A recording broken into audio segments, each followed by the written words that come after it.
일본 사람들이 좋아하는 물고기 가운데에 잉어과에 속하는 코이라고 하는 물고기가 있습니다.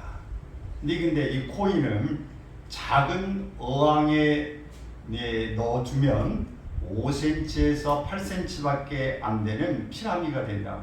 그리고 커다란 수족관이나 연못에 넣어두면은 15cm에서 25cm까지 자란다고 합니다. 그리고 강물에 방류하면 90에서 120cm까지 성장하는 물고기로 환경에 따라 자라는 크기가 달라서 그저 놀라울 뿐입니다. 같은 물고기인데도 어항에서 기르면 피라미, 강물에 놓아 기르면 대해가 되는 신기한 물고기인 것입니다. 그 이유는 무엇인가? 이 코이는 성장 억제 호르몬 분비가 가능해서 물의 양, 깊이를 체크한 뒤 거기에 알맞게 자신의 몸 크기를 정하는 것으로 알려져 있습니다. 코이가 자라는 물에 따라 크기가 달라지듯이 또한 주변 환경과 의지에 따라서 자신이 발휘할 수 있는 능력과 꿈의 크기가 달라진다는 하는 것이 코이의 법칙입니다. 오늘 사람들, 오늘 여기에 있는 우리 모두도 역시 이상을 품은 만큼 높아집니다. 그리고 그 이상은 사람을 비상하게 만듭니다. 사람이 꿈을 어떤 것을 꾸었냐에 따라서 나중에 나이가 들고 시간이 지남에 따라서 그 사람이 문제가 아니라 꿈이 그 사람을 거기까지 끌고 온 것입니다. 그러므로 여러분, 오늘 여기에 있는 우리가 꿈을 꾸시기를 바랍니다. 비전을 갖기를 바랍니다. 이 나이에 무슨 이제는 뭐 할 게 없어 라고 하는 게 아니라 지금부터 꿈을 다시 꾸기 시작하십시오. 비전을 품은 만큼 여러분이 높이 비상하게 되어질 것입니다. 규머거리요 벙어리요 소경이었던 헬런 켈러 의사는 날 때부터 장님으로 태어나는 것보다 더 불행한 것이 무엇입니까? 라고 이렇게 묻는 질문에 그는 눈이 있어 보기는 보아도 비전이 없는 사람이 가장 어리석은 사람, 또 불쌍한 사람, 안타까운 사람이라고 말하고 있습니다. 비전이 있는 사람은 어떤 형편에서든지 행복하다는 것입니다. 오늘 함께 봉독한 잠언 29장 18절 말씀 다시 한번 보면 묵시가 없으면 백성이 방자에 행하거니와 율법을 지키는 자는 복이 있느니라. 여기에서 묵시라고 하는 말은 영어에서 이 단어는 비전이라는 말을 씁니다. 비전. 그래서 우리가 비전이라는 말을 많이 쓰는데 이 묵시. 시브리어 원어로는 하존이라는 단어를 쓰는데 이것은 일반적으로 하나님이 선지자들을 통해서 계시되는 하나님의 뜻을 지칭할 때에 쓰는 말입니다. 그러면 여기서 방자에 행한다, 벌거숭이가 된다 그 말이에요. 멸망하다, 사라지다 이런 뜻이 있습니다. 즉 망하긴 망하되 확실히 완전히 쫄딱 이렇게 싸그리 이렇게 망한다고 하는 것이 바로 이 방자다 이 말입니다. 그러니까 비전이 없으면은 쫄딱 망한다 그 말이에요. 한마디로 말하면 이 멸망하고 사라져버리고 만다. 이 나라가 비전이 없으면 망하고 맙니다. 우리나라가 방향이 없으면 끝나고 마는 것이고 가정도 가운이 필요한 것이고 교회도 목표가 정해져 있어서 가는 것입니다. 우리 사람도 똑같이 회사도 마찬가지 다 이런 지침들을 가지고 나아가는 일이 없으면 얼마 못 가서 끝나버리고 마는 것입니다. 하나님은 여러분들에게 하나님의 영광을 위해서 이 나라와 이 민족 또 세계를 이끌어갈 모세, 요셉, 다니엘, 다윗, 에스라 룻, 에스더 같은 민족의 지도자를 찾고 계십니다. 아이고 우리는 거기까지는 민족 지도자까지는 안 돼요. 우리는 안 될 수 있어요. 그러나 우리의 기도가 우리 지도자들을 위한 중보 기도가 필요한 것이고 우리 2세, 3세들을 위해서 중보 기도가 필요한 것이고 우리가 이웃의 평화를 위해서 기도하는 일이 필요한 것이고 나는 민족의 지도자는 되지 못해도 우리 동네에 우리 집안의 지도자는 돼야 되겠다고 하는 꿈을 꾸고 내가 속하고 있는 집단에 우리 지역의 직장에서 이런 역할을 해야 되겠다고 하는 꿈은 꿀 수 있습니다. 모세가 살았던 그 당시에 모세보다 더 용맹한 사람은 없었을까요? 요셉이 살았던 그 시대보다 이세에서 요셉보다 더 총명한 사람은 없었을까요?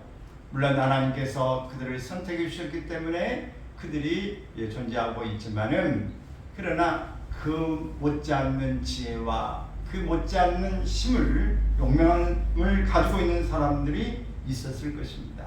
그러나 하나님은 그들을 쓰시지 않으셨습니다. 왜 하나님은 그들을 쓰시지 않고 하나님이 택한 사람을 쓰셨을까? 그것은 하나님이 세우시는 사람은 하나님의 마음에 합한 자야 됩니다. 그래서 내가 다윗을 만나니 하나님의 마음에 합했다라고 말씀하고 있어요. 하나님이 마음에 흐뭇해 하시고 마음에 들어 하셔야 하나님이 내가 너를 믿고 너에게 이 일을 줄 수 있겠다 하는 사람에게 하나님 주시는 것입니다. 하나님은 은혜 베풀 자에게 은혜 베푸시고 하나님의 사랑을 베풀 자에게 하나님 베풀어 주시는 줄로 믿습니다. 그래서 하나님 앞에 우리가 세움을 입을 자는 적어도 공통되는 사항이 있습니다. 그것은 살아계신 하나님을 인정하는 것입니다. 하나님은 살아계시다. 불꽃 같은 눈으로 지켜보고 계십니다. 지금도 역사하고 계십니다. 지금도 일하고 계십니다. 하나님은 나에게 하나님 가까이 계시고 나를 이끌어 주시는 분이시다. 하나님을 인정하는 사람, 또 하나님을 두려워할 줄 아는 사람입니다. 하나님 앞에 내가 맡은 바 사명을 다 감당해야 되는데 사람 앞에서도 내 맡긴 일을 제대로 하지 못하면 책망받고 지탄받는 일이 많은데 하나님께서 내게 주신 일에 대해서 정말 제대로 감당하지 않으면 하나님 앞에 책망받을 수 있다고 하는 사실을 아면 하나님을 두려워하는 마음, 하나님 앞에 서서 일하는 그런 자세의 모습을 가진 자를 하나님은 사용하신다고 하는 것입니다. 그 어떠한 역경과 어려움 속에서도 하나님 주신 자신의 비전을 잃지 않는 사람. 지금도 하나님은 모세, 요셉, 다니엘, 다윗, 에스라, 룻, 에스더와 같은 그런 비전을 품은 사람을 찾고 계시는 줄로 믿습니다. 오늘 여기에 있는 여러분 하나님이 여러분에게 주신 비전을 발견하셨습니까? 언제까지 정해진 매뉴얼대로 일어나면 세수하고 운동하고 밥 먹고 출근하고 오늘 그 일하고 끝나면 집에 오고 이제 씻고 TV 보다가 전화 좀 하다가 이제 필요하면은 그냥 뭐 이것저것 조금 하다가 설거지도 하고 빨래도 좀 하다가 청소도 하다가 때 되면 자야지. 오늘 여러분에게 정해진 이 레파토리 오늘 매뉴얼이 있을 것입니다. 오늘 이대로 행하는 것처럼 마치 시계의 초침이 착각하면서 때로 시간 방향을 따라서 도는 것처럼 일정하게 다람쥐 쳇바퀴 돌듯 여러분 일상생활만 하고 끝나는 일이라고 한다면 우리는 새롭게 일어나야 됩니다. 할렐루야. 새로운 모습으로 바짝 일어나야 하는 것이에요. 이제는 날 향한 하나님의 계획인 비전을 찾아 나설 때입니다. 이제는 발견한 나의 비전을 향한 꿈의 대가를 당당히 치르면서 나아갈 때입니다. 내가 이걸 해야 되겠다고 생각하면 지금 하고 있는 일보다도 더 힘이 들고 어려울지라도 그 일을 향해서 부단히 도전하고 노력하고 힘쓰고 애쓰며 나아가야 되는 것입니다. 하나님은 하나님의 영광을 위해서 이 나라와 이 민족을 구원할 시대의 지도자를 찾고 계시고 우리의 모든 주변에서 하나님의 마음에 합한 사람이 누구인가를 하나님은 찾고 계시는 것입니다. 역대상에서는 하나님이 누가 나를 전심으로 찾고 있는가를 하나님은 지금 두루 살피고 계신다고 말씀하고 있는데 오늘 여러분이 찾아지는 사람이 되기를 바랍니다. 하나님의 부르심 앞에서 이 찾고 찾으실 때에 부르심에 두렵고 떨리는 마음으로 응답하시는 여러분이 되시길 바랍니다. 그러면 우리는 왜 비전을 가져야 할까요? 왜 비전을 가져야 될까요? 그것은 인생의 분명한 방향을 설정해 주기 때문에 그렇습니다. 비전이 있는 사람은 내가 이 가는 방향을 바로 알고 그걸 갈 수 있습니다. 여러분 달리기를 하는 사람이 지금 내가 저 꼬린 지점을 향해서 가야 된다고 하는 것을 알지 못하면 여기저기 조금 이쪽으로 가다 이쪽에 이렇게 하면 이미 늦어요. 100m는 숨을 안 쉬고 그냥 단숨에 뛰는 것이에요. 여러분 정말 우리가 저기 테이프를 내가 먼저 끊어야 되겠다고 하는 거기에 땅소리만 기다리고 앞에 목표를 향해서 나아가는 사람, 방향을 설정해 주는 것이 바로 비전이다. 비전은 여러분의 인생의 방향을 설정해 줍니다. 여러분은 어디로 가고 있습니까? 무엇을 위해 달려가고 있으십니까? 로마의 한 대학 정문에 설립자가 After that, but 이렇게 써놨다고 그럽니다. 이 글이 적혀졌는데 이 이유가 있어요. 학교 설립자가 대학 다닐 때에 돈 많은 여인이 장학금을 준다기에 찾아갔습니다. 근데 그 주부인은 청년에게 물었습니다. 이 장학금을 받아서 무엇을 하려고 하는가? 등록금을 내야지요. 여인은 또 묻습니다. 그 다음에 무엇을 할 것인가? 졸업을 해야지요. 그 다음에는 법률 변호사 시험에 패스해야지요. 그 다음은 돈 벌어야지요. 그리고 결혼해야지요. 그 다음에는 아이를 낳고 행복하게 살아야지요. 그 다음에는 늙어야지요.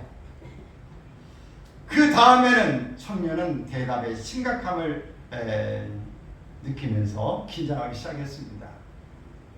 그 다음에는 죽어야죠. 이때 여인은 아니 고작 이 돈 받아서 죽기 위해서 장학금을 받아가려고 하는가? 충격을 받은 청년은 After that, but 이 말에 충격을 받고 공부한 후에 학교를 설립하고 이런 글을 써놓았다고 합니다. 이 청년은 중간 단계를 뺀다면 고작 죽기 위해서 공부를 한다는 말입니다. 무엇을 위해서 하는가? 여러분 분명한 방향이 없이 살고 있지는 않습니까?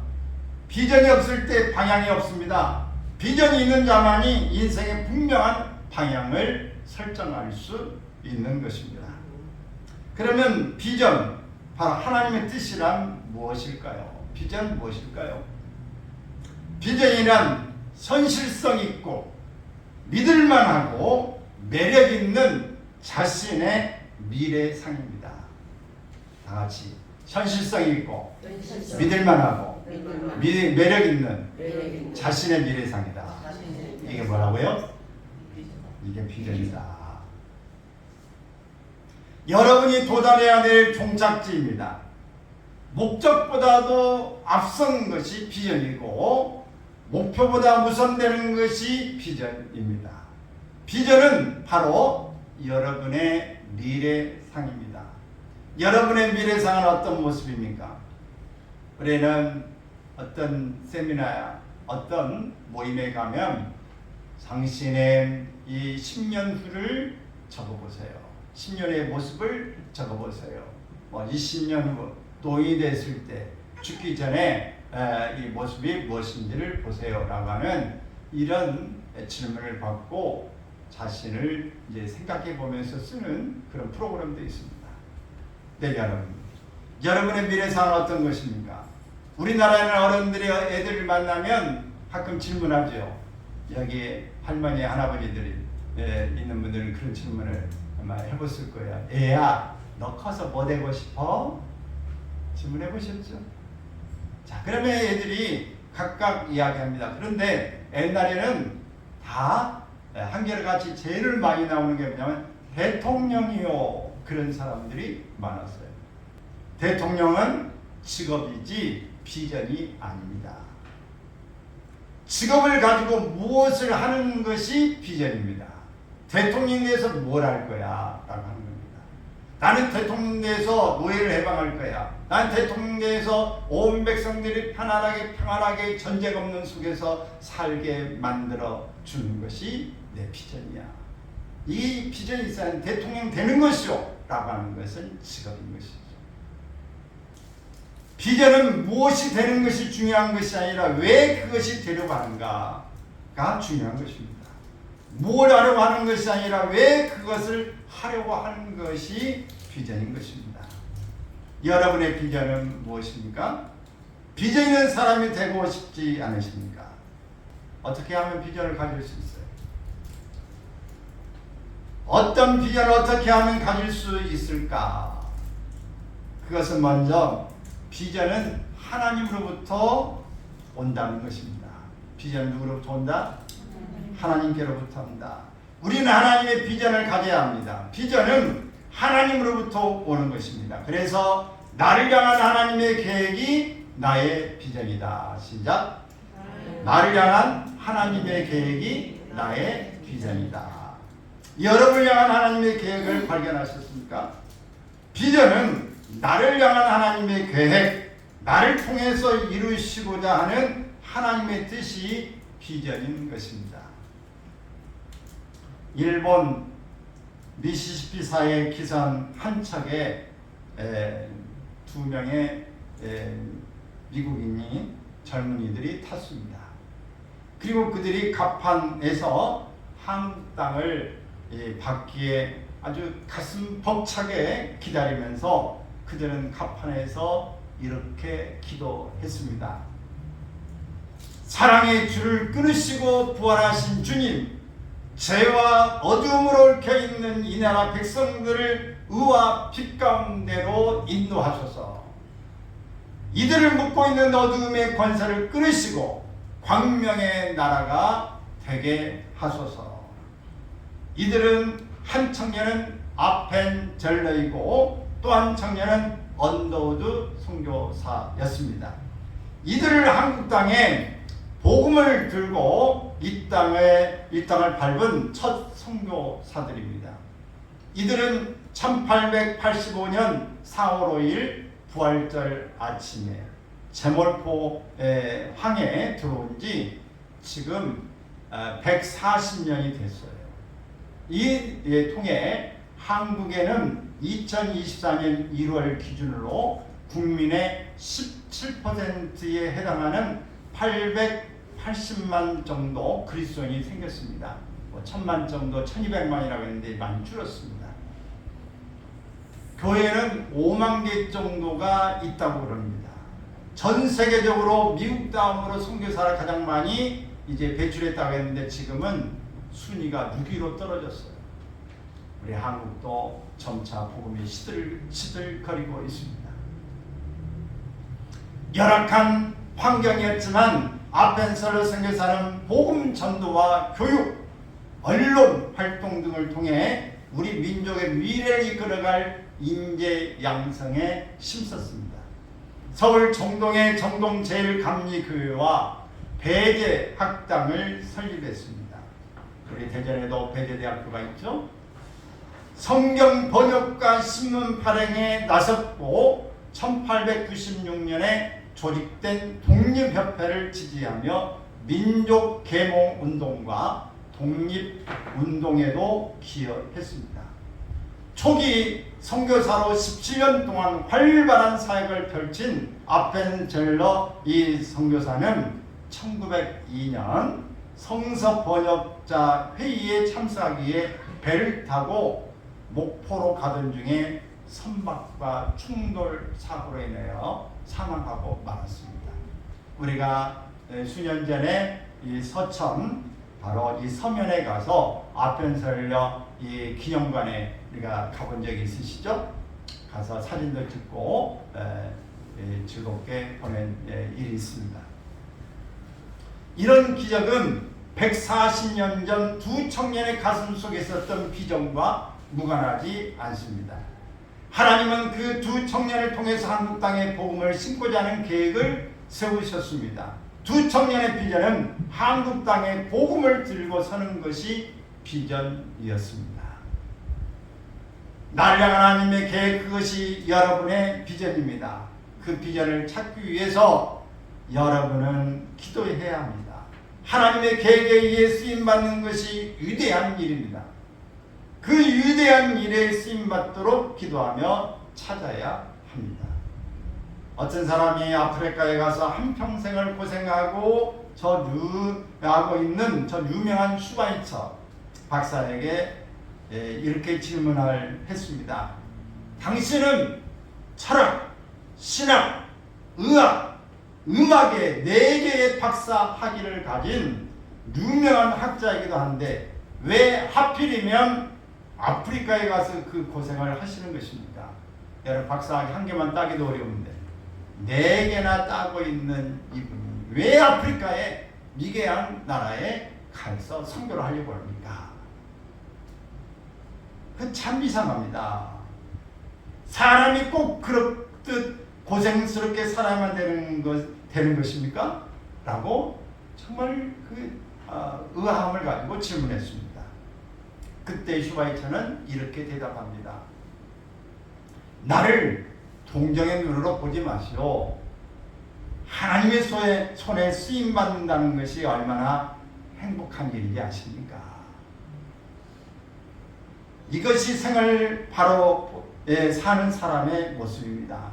하나님의 도구로 쓰임 받는다는 것, 하나님의 손에 의하여 하나님의 계획에 쓰임 받는다는 것이 얼마나 영광되고 행복한 일입니까? 이런 비전이 있는 여러분들이 되시기를 축원합니다. 할렐루야.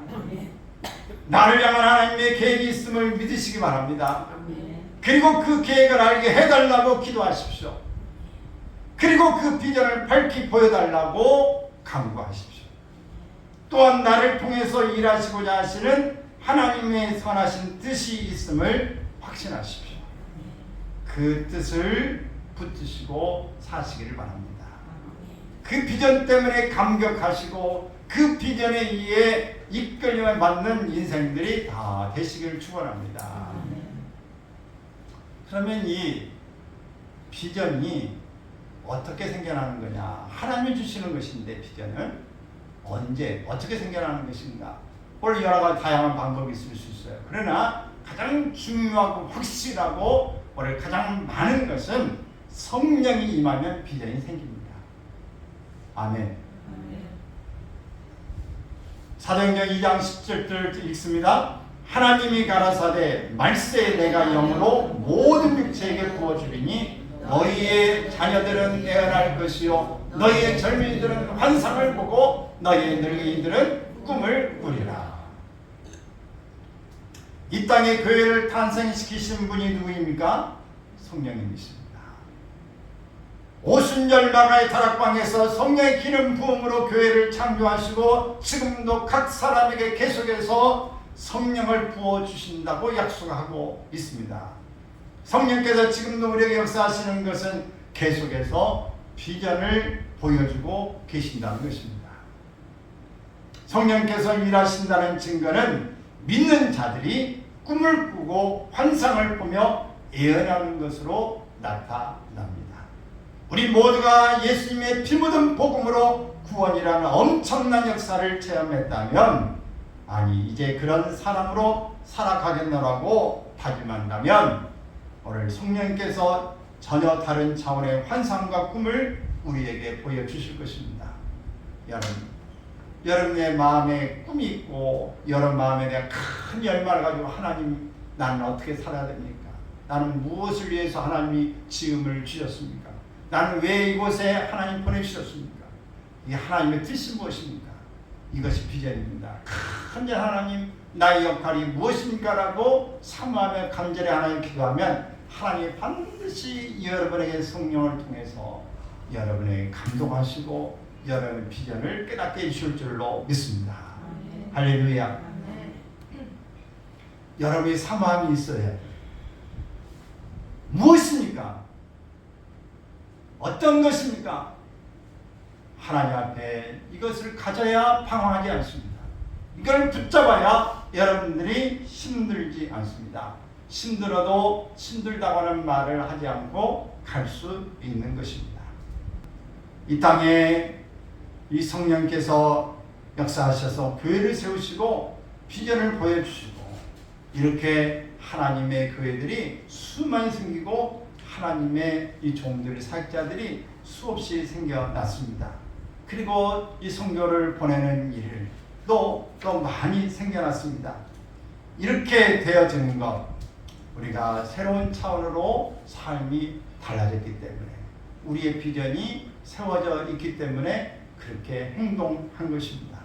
세계적으로 유명하신 나인 하르트 본케 이 목사님은 아프리카 선교사입니다. 이분은 과거의 고전적인 방식으로 선교하셨습니다. 이 집 저 집 이 돌아다니면서 한 집 한 집을 다니면서 이 선교를 하신 것이죠. 근데 각 마을마다 이렇게 복음을 전했는데 어느 날 남아공 흑인 자치구 네소토에서 기도하실 때에 성령께서 환상 중에 아프리카 전체에 예수 그리스도의 보혈이 덮이는 것을 보았습니다. 환상 가운데 아프리카 전체에 주님의 보혈이 덮여지는 걸 본 거죠. 근데 한 번만이 아니라 계속 기도할 때마다 그는 더 선명하게 확실하게 환상을 보게 되었습니다. 그때 그 자신의 비전이 대중집회를 통해서 역사하실 성령님을 느꼈기 때문에 선교국을 통해서 자신의 비전을 이야기했습니다. 그러나 많은 사람들이 반대했습니다. 200여 년 전 해오던 방식대로 하자는 것이었어요. 힘들지만 가가 호호 방문하면서 우리가 복음을 전하자라고 한 것입니다. 본케 목사님은 그때 내 주변에는 능력 있는 사람은 많지만 비전 있는 사람은 거의 없다라고 하시면서 단독 사역을 시작했습니다. 그가 나이지리아에서 사역할 때 100만 명을 모아 전도 집회를 하고 네스토 공원에서 복음을 증가할 때는 50만 명에게 복음을 증가하여 검은 대륙 전도의 패러다임을 깨뜨려 버렸습니다. 지금까지 하던 방식을 다 완전히 깨뜨리고 대중 집회를 통해서 모든 이 복음 전도 사역을 하신 것입니다. 우리가 할 수 없는 것을 하나님께서는 하십니다. 기존의 사람들이 이 방법 아니라고 했던 그 방법이 아닌 또 다른 방법을 하나님은 사용하게 하시는 것입니다.